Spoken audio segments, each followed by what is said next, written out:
मानवता और शांति का संदेश देने वाले प्रातः स्मरणीय तथागत गौतम बुद्ध भारत की धरती पर दबे कुचले पिछड़े वंचित उपेक्षित शूद्र समाज को शिक्षा देने वाले सामाजिक क्रांति के पिता महात्मा ज्योतिबा फुले, माता सावित्रीबाई फुले, आरक्षण के जनक छत्रपति साहू जी महाराज कुर्मी, गुलाम आंदोलन के महानायक धरती पुत्र क्रांतिवीर बिरसा मुंडा, भारत के रॉबिन हुड टंट्या भी, संसार में मानवता और ज्ञान के प्रतीक भारत के प्रथम कानून मंत्री, भारतीय संविधान के शिल्पकार, भारत रत्न परम पूज्य डॉक्टर बाबा साहब भीमराव अम्बेडकर, भारत की धरती पर सोती ही कौम को जगाकर राजनीतिक चेतना पैदा करने वाले बहुजन नायक मानव कांशीराम साहब, भारत भूमि पर जन्मे सभी संत गुरु महापुरुष देवता वीर वीरांगनाओं के चरणों में कोटि कोटि नमन करता हूँ। आज सिंगरौली जिला चितरंगी विधानसभा के सकारिया गांव में आयोजित इस बैठक में अजाक्स के ब्लॉक अध्यक्ष सम्माननीय हीरा सिंह नेताम जी, हमारे मंच का संचालन कर रहे अजाक्स के जिम्मेदार साथी सियाराम भारती जी, शिवदास मास्टर साहब, बाबूलाल जायसवाल जी, दुर्गा सिंह आयाम जी, राम हरी साकेत जी और मंचासीन सभी अजाक्स के इस दूर दराज से पधारे पढ़े लिखे बुद्धिजीवी,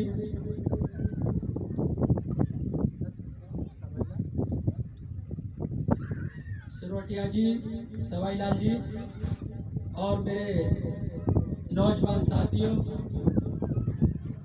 मेरी बहनों, सभी को मेरा सादर जय भीम, जय जौहर, जय सेवा, जय बिरसा मुंडा।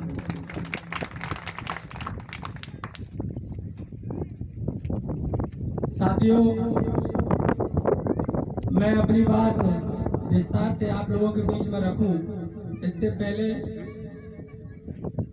मैं अपना परिचय आप लोगों को बताना चाहता हूं। मेरा नाम डॉक्टर रावण वर्मा है, लंकेश वाला रावण,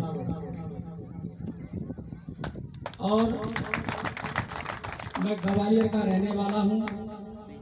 भोपाल की जिला अदालत में अभियोजन अधिकारी हूं। मध्य प्रदेश अजाक्स में प्रांतीय सचिव हूं और पिछड़ा सोशल समाज स्वयं सेवक संघ, जिसे शॉर्ट में PS5 कहते हैं, उसका मैं प्रदेश का अध्यक्ष हूँ। साथियों, आज सखारिया गांव में आयोजित इस कार्यक्रम के लिए समस्त आयोजक मंडल और उपस्थित सभी जिम्मेदार समाज के प्रति चिंतनशील संघर्षशील साथियों को मैं बहुत बहुत बधाई देता हूँ, उन्हें शुभकामना देता हूँ।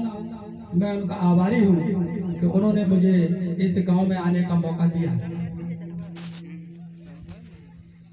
साथियों, कल 26 नवंबर है और 26 नवंबर 1949 को भारत का संविधान बनकर के तैयार हो गया था, उसे स्वीकार कर लिया गया था और 26 जनवरी 1950 से वो लागू हुआ था। सभी हमारे पढ़े लिखे बुद्धिजीवी नौजवान साथी हैं, इस बात को भली भांति जानते हैं, लेकिन समझने की बात यह है कि जब भारत के अंदर संविधान लागू नहीं था, तब देश के अंदर कौन सी व्यवस्था लागू थी। किस व्यवस्था को खत्म करके हमारे महापुरुषों ने अपना जीवन कुर्बान करके भारत का संविधान बना करके भारत देश को दिया था। साथियों, मैं बताना चाहता हूं कि भारत के अंदर हजारों साल से गैर संवैधानिक, अमानवीय, अतार्किक, अवैज्ञानिक एक धार्मिक और सामाजिक व्यवस्था लागू थी, जिसे हम वर्ण और जाति के रूप में हिंदूवादी व्यवस्था कहते हैं। हमारे महापुरुष, मेरी आवाज वैसे नहीं आएगी क्या?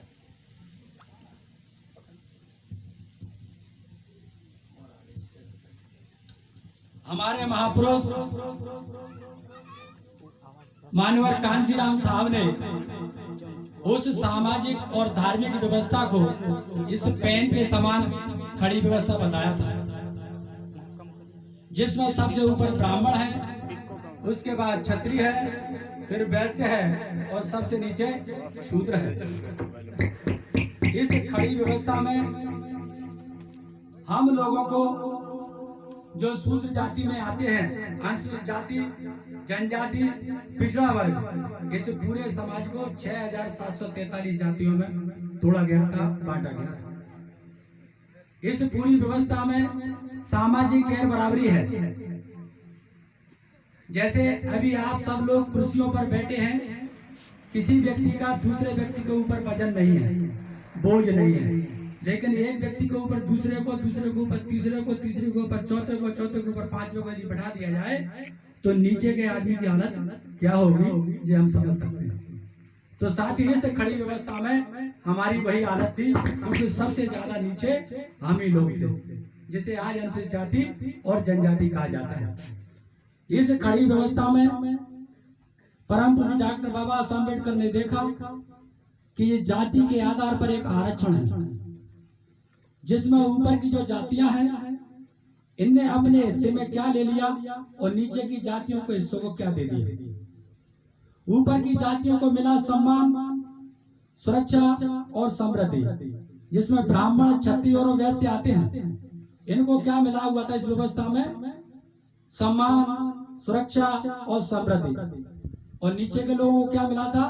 अपमान, तिरस्कार, बहिष्कार, गुलामी, लाचारी, गरीबी, दरिद्रता और यहाँ तक कि चमार और भंगी को अछूतपन का अभिशाप मिला था कि इनको तो छूना भी पाप है। इस प्रकार की ये सामाजिक और धार्मिक व्यवस्था थी और ये गैर बराबरी की व्यवस्था थी। जो आरक्षण था, इन्होंने अपने हिस्से में सब कुछ ले लिया, अच्छी अच्छी चीजें और खराब चीजें हमारे हिस्से में डाल दी। तो साथियों, परम पूज्य डॉक्टर बाबा साहब अम्बेडकर ने देखा कि ये पूरी व्यवस्था जाति पर आधारित है, इसलिए बाबा साहब डॉक्टर अम्बेडकर ने संविधान बनाते समय जाति के आधार पर आरक्षण की व्यवस्था की कि जिन लोगों को जाति के आधार पर पछाड़ा गया है, दबाया गया है, कुचला गया है, जिनको दरिद्रता का जीवन जीने के लिए मजबूर किया गया है, उन लोगों को जाति के आधार पर संविधान में आरक्षण दिया गया। जिस आरक्षण के कारण आज हम अनुसूचित जाति और जनजाति के लोग डॉक्टर, मास्टर, कलेक्टर, इंजीनियर, दीवान, दरोगा, तहसीलदार, पटवारी बने हैं। तो साथियों, जब ये संवैधानिक आरक्षण व्यवस्था लागू हुई तो आज हम सूट बूट में आ गए और टाई पहनने लगे। आज हमारे पास गाड़ी है, बंगला है, आज हम लोग कुर्सियों पर बैठे हैं उनके बराबर में अधिकारी बन करके। तो साथियों, बाबा साहब डॉक्टर अम्बेडकर ने संविधान के तहत इस खड़ी व्यवस्था को ऐसे बदल दिया और ये व्यवस्था कैसी हो गई? समतल हो गई। आज हम लोग पूरे देश के अंदर राजनीतिक तौर पर बराबर हैं। बाबा साहब डॉक्टर अम्बेडकर ने राजनीतिक तौर पर इस देश के पूरे समाज को समान कर दिया। एक व्यक्ति, एक वोट और एक कीमत। चाहे वो ठाकुर हो, चाहे पंडित हो, चाहे हमारा SC ST का आदमी हो, चाहे ब्राह्मणी हो, चाहे चमारी हो, कोई भी हो, हर व्यक्ति के वोट की कीमत एक है। तो साथियों, बाबा साहब डॉक्टर अम्बेडकर ने ये कर दिया और आरक्षण के कारण हम लोग अधिकारी कर्मचारी बन गए और हम जनप्रतिनिधि भी बन गए। हम पंच बने, सरपंच बने, जनपद बने, जिला बने, विधायक बने, सांसद बने, मंत्री बने। ये सब आरक्षण के कारण बने। तो साथियों, हम डॉक्टर, मास्टर, कलेक्टर, इंजीनियर, दीवान, दरोगा, तहसीलदार, पटवारी बने इस आरक्षण के कारण। इसलिए देश के अंदर इस संवैधानिक व्यवस्था का जो आरक्षण है उसका बड़े पैमाने पर आप लोग देखते हैं, कहते हैं कि आरक्षण खराब है। तो साथियों, मैं बताना चाहता हूं कि संविधान में जो आरक्षण है वो देश की भलाई के लिए आरक्षण है, क्योंकि इस देश के अंदर जो हजारों साल तक दबाए कुचले पिछड़े वंचित जो लोग थे उन्हें आगे बढ़ने का मौका भारत के संविधान के आरक्षण से मिला है। तो देश के अंदर आरक्षण को लेके तरह तरह की भ्रांतियां फैलाई जाती हैं, तरह तरह के भ्रम शंका पैदा की जाती है। क्या कहते हैं कि देश पीछे जा रहा है। कैसे पीछे जा रहा है? आरक्षण से देश पीछे जा रहा है। आपने सुना होगा जनमानस के दिमाग में क्या भर दिया गया कि देश के अंदर आरक्षण की व्यवस्था से देश पीछे जा रहा है। मैं बताना चाहता हूं साथियों कि जब संविधान का आरक्षण लागू नहीं था तो हम लोग पशुओं का जीवन जीते थे, उनके खेत खलिहानों में काम करते थे, मरे हुए जानवरों को ढोने का काम करते थे, उनके जानवर चलाने का काम करते थे। जब संविधान में आरक्षण मिला तो हम डॉक्टर, मास्टर, कलेक्टर, इंजीनियर, दीवान, दरोगा, तहसीलदार, पटवारी बनने लगे और उनके बराबर में कुर्सियों पर बैठने लगे। तो क्या कहते हैं कि देश पीछे जा रहा है। भाई इससे कहा देश पीछे जा रहा है? जो हजारों साल से पीछे थे, जब वो लोग आगे जा रहे हैं तो देश आगे जा रहा है, देश पीछे नहीं जा रहा। पीछे कौन जा रहा है? जिसकी हुकूमत सदियों से स्थापित थी, जिसके राजपाट सदियों से स्थापित थे, उनकी सत्ता, उनके वर्चस्व में जब कमी आई तो क्या कहते हैं कि देश पीछे जा रहा है। तो साथियों, देश पीछे नहीं जा रहा। इस देश का जो बहुसंख्यक समाज है, अनुसूचित जाति, जनजाति और अन्य पिछड़ा वर्ग और धार्मिक अल्पसंख्यक वर्ग, जब ये पूरा बहुजन समाज, इसकी संख्या 85% है। यदि ये समाज आगे जाएगा तभी देश आगे जाएगा। यदि 85% समाज पीछे रहेगा तो देश पीछे रहेगा। लेकिन ये समाज में क्या भ्रम फैलाते हैं कि आरक्षण के कारण देश पीछे जा रहा है। तो साथियों, इसी प्रकार से आरक्षण के बारे में क्या भ्रम फैलाते हैं कि देश में अब तो कलयुग आ गया है। क्या कहते हैं? कलयुग आ गया है। मैं बताना चाहता हूं साथियों, सतयुग में हमारे यहाँ पूंछ लगी थी। क्या लगी थी? पूंछ लगी थी। हम जानवर थे, इंसान नहीं थे। हमें इंसानियत का दर्जा नहीं था। हमें कोई बगल में नहीं बैठने देता था। हमारे शरीर से उनको बदबू आती थी। ये सतयुग की बात है। और कलयुग में हम अधिकारी बन गए, हम जनप्रतिनिधि बन गए, विधायक बन गए, सांसद, मंत्री और मुख्यमंत्री बन गए। तो क्या कहते हैं कि अब कलयुग आ गया है। तो साथियों, सतयुग में हम जानवर थे और कलयुग में हम इंसान बन गए, कलेक्टर और एसपी बन गए, दीवान, दरोगा, तहसीलदार, पटवारी बन गए, हम जनप्रतिनिधि, विधायक, सांसद और मंत्री बन गए। तो हम कहना चाहते हैं कि यदि कलयुग में हमें इंसानियत का दर्जा मिला है, कलयुग में हमें आगे बढ़ने का मौका मिला है, तो हम तो ये कहते हैं कि भारत की धरती पर अनंत काल तक कलयुग ही रहना चाहिए। क्योंकि कलयुग में हम इंसान बने हैं, सतयुग में हमें कभी इंसानियत का दर्जा नहीं मिला था। इसी प्रकार से साथियों, आरक्षण के बारे में वो लोग भ्रम फैलाते हैं। क्या भ्रम फैलाते हैं कि आरक्षण से तो कम नंबर वाला आदमी अधिकारी बन जाता है, अयोग्य आदमी नौकरी लग जाती है। तो साथियों, कहते हैं कि कम नंबर से आदमी डॉक्टर बन जाता है। मैं बताना चाहता हूं कि आरक्षण से योग्यता का निर्धारण नहीं होता। आरक्षण योग्यता निर्धारण की प्रक्रिया नहीं है। आरक्षण सिर्फ हिस्सेदारी निर्धारण की प्रक्रिया है। इससे हिस्सा बांट होते हैं, सिर्फ योग्यता नहीं होती। जब कोई 100 जगह निकलेंगे किसी विभाग में तो उसमें हिस्सा होगा अनुसूचित जाति के लिए इतनी, जाति के लिए इतनी, पिछड़ा वर्ग के लिए इतनी। उससे सिर्फ हिस्सा होता है, उससे योग्यता नहीं होती। योग्यता के लिए हमारे बच्चे, हमारी समाज के लोग पहले स्कूल में पढ़ाई करते हैं, फिर कॉलेज में पढ़ाई करते हैं, फिर जगह निकलती है उसमें परीक्षा देते हैं, फिर इंटरव्यू देते हैं, तब मेरिट में नाम आता है, तब जाकर के अधिकारी बनता है। लेकिन क्या भ्रम फैलाते हैं कि आरक्षण से अयोग्य व्यक्ति बन जाते हैं अधिकारी। भैया कहाँ योग्य? हम तो लोग योग्य। किसी भी दुनिया का, भारत का कोई भी ब्राह्मण, कोई भी क्षत्रिय, कोई भी वैश्य इस शिकारिया में आपके सामने चैलेंज करता है कि डॉक्टर रावण वर्मा के सामने आके चैलेंज करें, वो कितना योग्य है।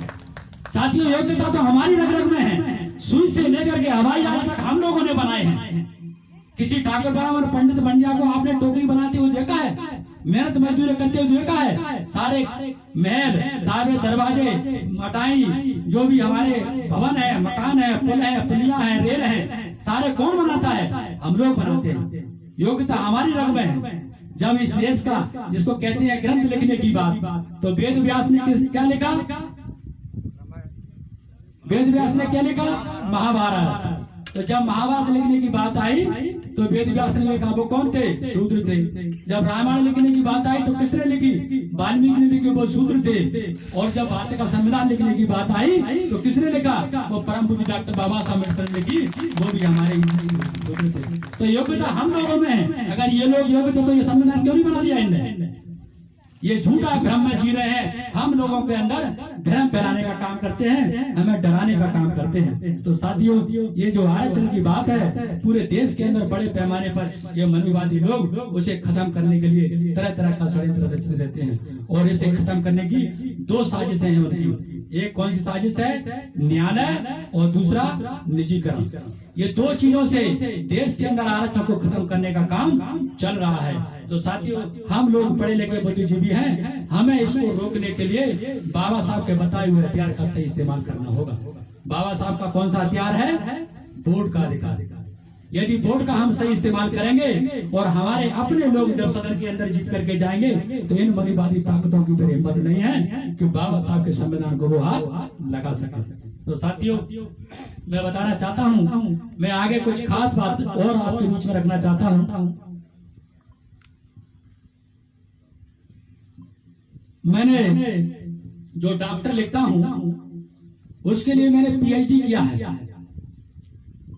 पीएचडी का जो मेरा विषय है डॉक्टर अंबेडकर और कांशीराम के चिंतन का मायावती के राजनीतिक दर्शन का प्रभाव। इस विषय पर पीएचडी करने वाला पूरे भारत का मैं एकमात्र व्यक्ति हूं। साथियों, तो आगे मैं कुछ बात रखूंगा, उसमें बाबा साहब डॉक्टर अंबेडकर और कांशीराम साहब को मैं बहुत ज्यादा कोट करता हूं, क्योंकि मैं उनके जीवन संघर्ष से बहुत ज्यादा प्रभावित हूं। मैं बताना चाह रहा था कि जब देश आजाद हुआ था और 26 जनवरी 1950 को जब भारत का संविधान लागू हुआ तो देश के अंदर दो राजनीतिक विचारधाराएं काम कर रही थी। एक राजनीतिक विचारधारा थी गांधी जी की और दूसरी राजनीतिक विचारधारा थी गोलवलकर की। गांधी जी की विचारधारा का मतलब होता है कांग्रेस पार्टी और गोलवलकर की विचारधारा का मतलब होता है आरएसएस बीजेपी। तो साथियों, जो दो राजनीतिक विचारधाराएं काम कर रही थी, लेकिन संविधान अपना काम कर रहा था और संविधान के कारण मानव कांशीराम साहब को पढ़ने का और सरकारी नौकरी करने का मौका मिला। तो कांशीराम साहब जब महाराष्ट्र में DREL संस्थान में नौकरी कर रहे थे और वहां पर तथागत गौतम बुद्ध की जयंती की छुट्टी और परम पूज्य डॉक्टर बाबा साहब अम्बेडकर की जयंती की छुट्टी खत्म कर दी गई थी और तिलक की जयंती की छुट्टी में और दीपावली की छुट्टी में उनको समाहित कर दिया गया था।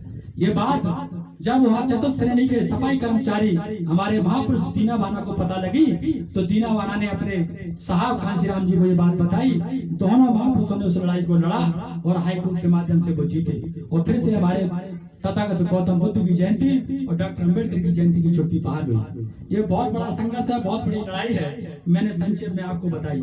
ये बताना जरूरी था क्योंकि इस लड़ाई के बाद देश के अंदर बहुत बड़ा बदलाव आया था।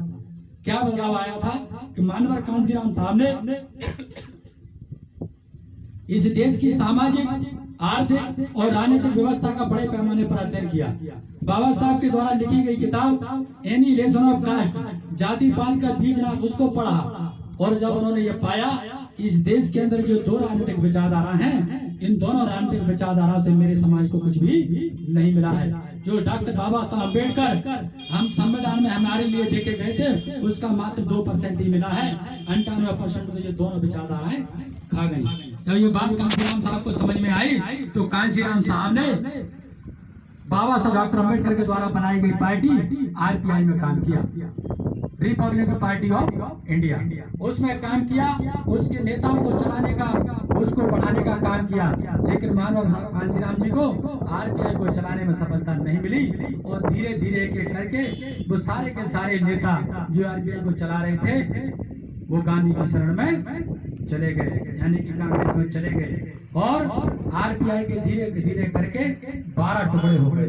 जब मानव कांशीराम साहब ने ये देखा तब समझ में आया, उन्होंने समझा क्या मुझे कुछ और ही करने की जरूरत है। तो साथियों, भारत की धरती पर धन्य है हमारे मानव कांशीराम साहब, उन्होंने एक नई राजनीति को जन्म दिया। वो राजनीति थी बहुजन बनाम अल्पजन की राजनीति। कि एक तरफ 15% लोग हैं और एक तरफ 85% लोग हैं। तो ये बहुजन बनाम अल्पजन की राजनीति भारत के अंदर एक नई राजनीति को जन्म दिया माननीय कांशीराम साहब ने।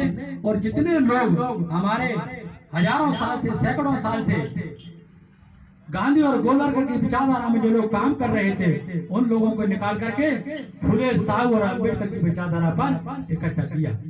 फुले साहू और अम्बेडकर की विचारधारा पर इकट्ठा करके देश के अंदर एक नया मूवमेंट खड़ा किया और राष्ट्रीय स्तर पर इन दोनों विचारधाराओं के बीच में, गांधी और गोलवलकर की विचारधारा के बीच में फुले साहू और डॉक्टर अम्बेडकर की एक नई विचारधारा थी। साथियों, कांशीराम साहब जब तक देश में रहे, उनकी विचारधारा पूरे देश में बड़े पैमाने पर पड़ी। इन दोनों विचारधारा को पछाड़ते हुए वो राष्ट्रीय स्तर पर स्थापित हुई। लेकिन कांशीराम साहब के जाने के बाद इस विचारधारा में फिर से एक नई घटना घटी। कौन सी घटना घटी कि कांशीराम साहब के जाने के बाद जिन लोगों को कांशीराम साहब ने गांधी और गोलवलकर की विचारधारा से निकाला था और फुले साहू और डॉक्टर अम्बेडकर की विचारधारा पे इकट्ठा किया था, कांशीराम साहब के जाने के बाद वो सारे के सारे लोग एक एक करके फिर से गांधी और गोलवलकर की शरण में चले गए। और खास करके मध्य प्रदेश में तो 100% चले गए गांधी की शरण में। तो साथ सब चले गए और कुछ लोग तो इससे भी आगे चले गए। कहां तक चले गए? कुछ लोग गांधी और गोलवलकर की शरण में चले गए, कुछ लोग तो राम और परशुराम की शरण में चले गए। इसलिए साथियों, उनका राजनीतिक मूवमेंट राष्ट्रीय स्तर पर ध्वस्त हो गया। जब ध्वस्त हो गया तो संविधान को बचाने की जो ताकत थी वो कमजोर पड़ गई।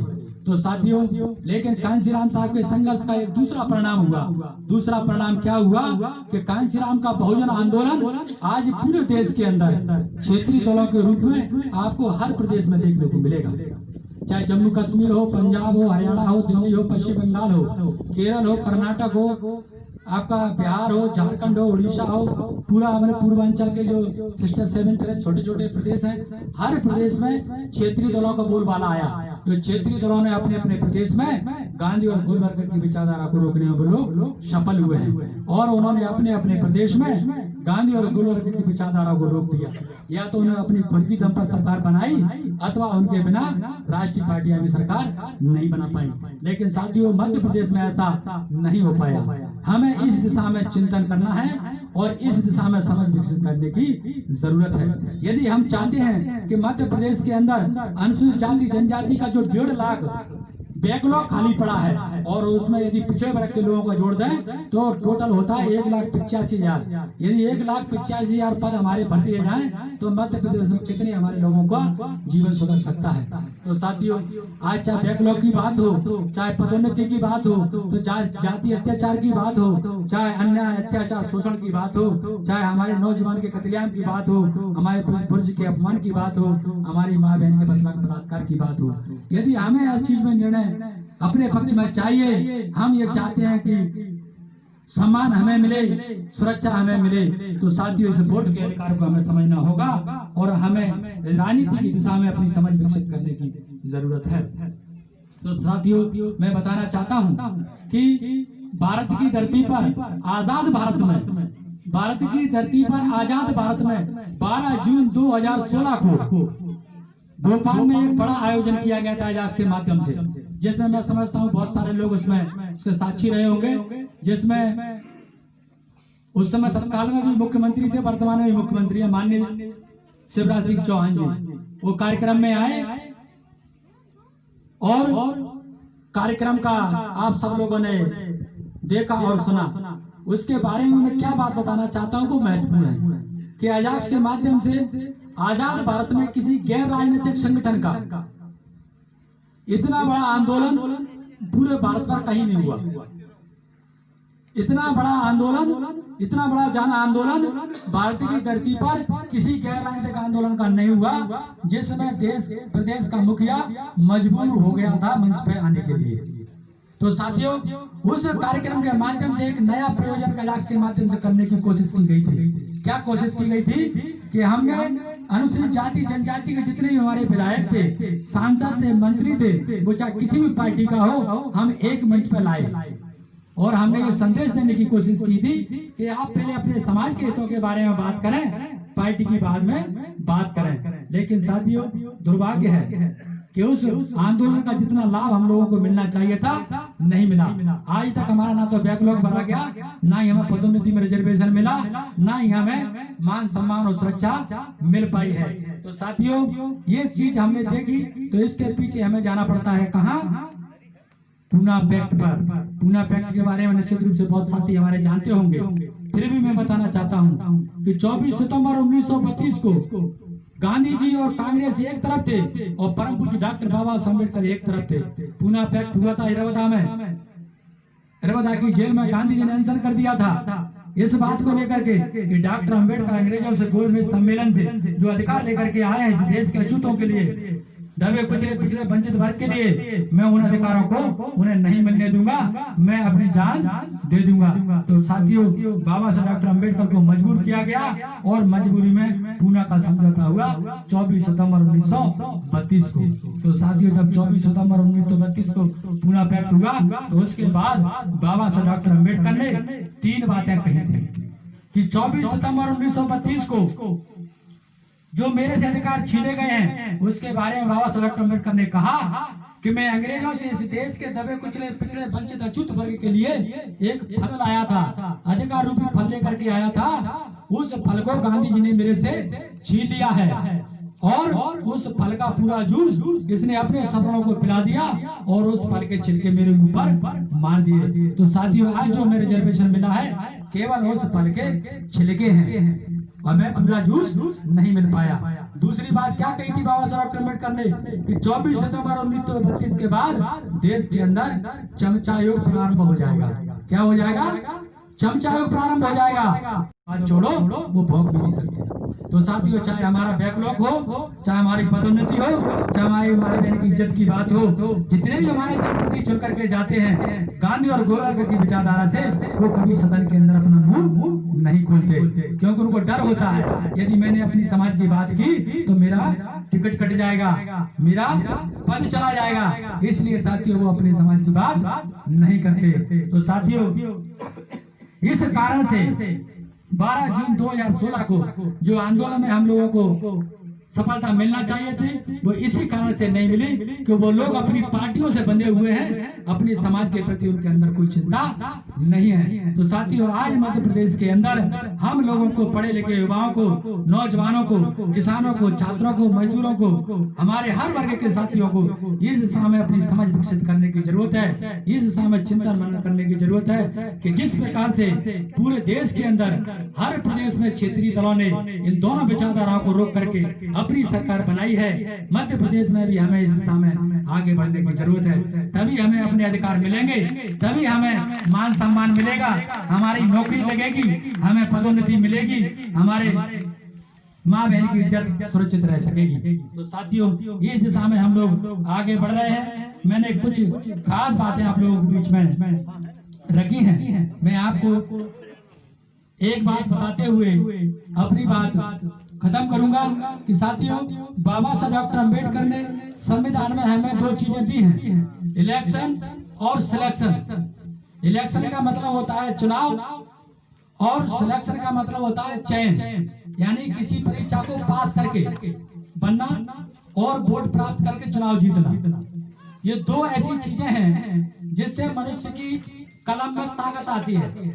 ये जो कलम है, ये जो पेन है, ये पेन में केवल 2 लोगों के पेन में पावर होती है, या तो वो आदमी चयन होकर के कोई अधिकारी बन जाए या चुनाव जीत करके कोई बड़ा जनप्रतिनिधि बन जाए, तो उसकी कलम में ताकत होती है, वो किसी का भला कर सकता है, किसी का नुकसान कर सकता है। तो बाबा साहब ने संविधान में हमें 2 चीजें दी हैं, इलेक्शन और सिलेक्शन। तो साथियों जो आदमी हमारे इलेक्शन से जा रहे हैं उनकी स्थिति किसी से छुपी नहीं है। अगर ऐसा होता तो मध्य प्रदेश में 82 विधायक हैं, अनुसूचित जाति जनजाति के 82 विधायक हैं जो लगातार मध्य प्रदेश में जीत करके जाते हैं। मध्य प्रदेश में आज 65 साल का मध्य प्रदेश हो गया।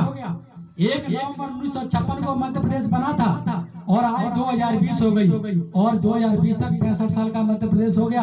65 साल के मध्य प्रदेश में जितने भी हमारे जनप्रतिनिधि जीत करके गए हैं, आप मुझे बता दो कि कौन से जनप्रतिनिधि ने सदन के अंदर अपने समाज के लिए कोई कानून बनाने का काम किया हो, नियम बनाने का काम किया हो। वो कभी भी सदन के अंदर अपना मुंह नहीं खोलते, केवल अपना पेट भरते रहते हैं। उनको ये डर होता है कि उनका टिकट कट जाएगा, उनका पद चला जाएगा। तो साथियों, ये उनके पीछे सबसे बड़ी मजबूरी है। मैं आपको बताना चाहता हूँ कि इस 65 साल के मध्य प्रदेश में केवल 2 साल ऐसी रही, 2002 और 2003, जब सरकारी खजाना हम लोगों के लिए खुला था, सरकार की योजनाएं हमारे लिए बनी थी, सरकार की नीतियां हमारे लिए बनी थी। क्यों 2002 और 2003 में ऐसा क्यों हुआ? अब क्यों नहीं हो रहा? क्योंकि 2002 और 2003 में पूरे देश में और मध्य प्रदेश में मानवर कांशीराम साहब का आंदोलन बहुत तेजी से चल रहा था। इसलिए साथियों, ये गांधी और गोलवार की विचारधारा की पार्टियां डर गई थी और झुक गई थी। उनको डर लगा था कि ये अनुसूचित जाति जनजाति और अन्य पिछड़ा वर्ग धार्मिक अल्पसंख्यक का समाज जाकर के कांशीराम साहब के पीछे जा रहा है और हमारी सरकार चली जाएगी। इसलिए साथियों, उन्होंने हमारे लिए सरकार का दरवाजा खोल दिया। आप देखिए, पदोन्नति नियम बना तो 2002 में बना, विशेष भर्ती अभियान चला तो 2002-2003 में चला, तमाम हमारे लोगों की नौकरियां लगी, तमाम बड़े बड़े व्यापार और उद्योग लगाने के लिए लोन मिले, बड़े बड़े छात्रावास खुले, बंदूकों के लाइसेंस मिले, जमीनों के पट्टे मिले, तमाम सारे दलित एजेंडा चला। ये सब चीजें 2002 और 2003 में ही हुई। क्यों हुई? क्योंकि उस समय उनको ये डर लग गया था कि ये समाज अब वोट की राजनीति करने लगा है और वोट जाकर के कांशीराम की तरफ जा रहा है और हमारी सरकार जा सकती है। तो साथियों, कांशीराम साहब के जाने के बाद जब उनको राजनीति में खतरा खत्म हो गया, उनका डर खत्म हो गया, तो आज वो हमारे लिए किसी भी प्रकार से कोई सुविधा देना नहीं चाहते। आज उनको कोई डर नहीं है, कोई भय नहीं है। उनको मालूम है कि हम आंदोलन करेंगे, हम धरना देंगे, अपन ज्ञापन करेंगे, हम रैली निकालेंगे, लेकिन वोट हम उन्हीं को देंगे, गांधी और गोलवलकर को। इसलिए उनके पास डर नहीं है। हमें डर पैदा करना होगा और डर ही सबसे जीत की कारण होता है। डर के आगे जीत है। हमें उनके अंदर डर पैदा करना है और जब डर हम उनमें पैदा करेंगे तो हमें दोनों तरह से लाभ होगा। जो वर्तमान सरकारें होंगी वो भी हमारे लिए काम करेंगी, अन्यथा हम खुद अपना एक वैकल्पिक सिस्टम प्रदेश में डेवलप करके इन दोनों मनुवादी विचारधाराओं को पछाड़ते हमारे महापुरुष, चाहे टंट्या वीर हो, चाहे हमारे बिरसा मुंडा हो, परमपूज्य डॉक्टर बाबा साहब अम्बेडकर हो, मानवर कांशीराम साहब हो, इन तमाम महापुरुषों की विचारधारा के आधार पर मध्य प्रदेश में इनकी विजय का झंडा हम मध्य प्रदेश में स्थापित करेंगे। ऐसे संकल्प के साथ, ऐसे दृढ़ निश्चय के साथ हम मध्य प्रदेश में काम कर रहे हैं। पिछले 1 साल से PS5 प्रदेश में काम कर रहा है, लेकिन 6 महीने से कोरोना काल के कारण हमारा काम व्यवधान हो गया था। इसलिए आप लोगों के बीच में बहुत लेट मुझे आने का मौका मिला है, लेकिन मैं आपको भरोसा दिलाता हूं कि मैं कांशीराम का सिपाही हूं, डॉक्टर अम्बेडकर का सिपाही हूं। टंट्या मामा, टंट्या भील, बिरसा मुंडा, इनकी रगों का खून हमारी तरफों में है। हम किसी प्रकार से डरने और झुकने वाले, टूटने वाले, झुकने वाले लोग नहीं हैं। मेरा नाम रावण है। सोचिए साथियों, आज मेरी 48 साल की उम्र है। 48 साल पहले मेरे पिताजी ने मेरा नामकरण कर दिया। कैसे नाम कर दिया? उनको यह डर नहीं था कि इस देश के अंदर बुराई के रूप में रावण का दहन किया जाता है, उसको जलाया जाता है, उसको बुराई का प्रतीक माना जाता है। और उनको ये डर नहीं था कि इसको कोई देवता मार देगा, कोई भगवान मार देगा, कोई देवी, कोई भूत प्रेत मार देगा, कभी टक्कर से मर जाएगा, कोई सांप काट लेगा। उनको कोई डर नहीं था। इस प्रकार से हम डरने और झुकने वाले नहीं हैं। हम मध्य प्रदेश अपने महापुरुषों की विचारधारा का झंडा निश्चित रूप से यह विजय का झंडा गाड़ेंगे और हम तमाम सारी जो परेशानियां हैं उनको खत्म करने में सफल होंगे। इस संकल्प के साथ हम लोगों को आगे बढ़ने की जरूरत है। वोट की राजनीति जब तक हम नहीं करेंगे, हमारे दुख दर्द कभी दूर होने वाले नहीं हैं। इसलिए साथियों, 2-3 चीज़ें जो खास हैं उनको एक लाइन में बताते हुए कि अपने बच्चों को पढ़ाएं। हम भले ही कम खाना खाएं, फटे कपड़े पहने, हवाओं का जीवन जिएं, लेकिन अपने बच्चों को जरूर पढ़ाएं। धार्मिक पाखंड से, अंधविश्वास से, मूर्ति पूजा से दूर रहें। कोई देवी देवता भगवान नहीं होता। यदि हमारे महापुरुष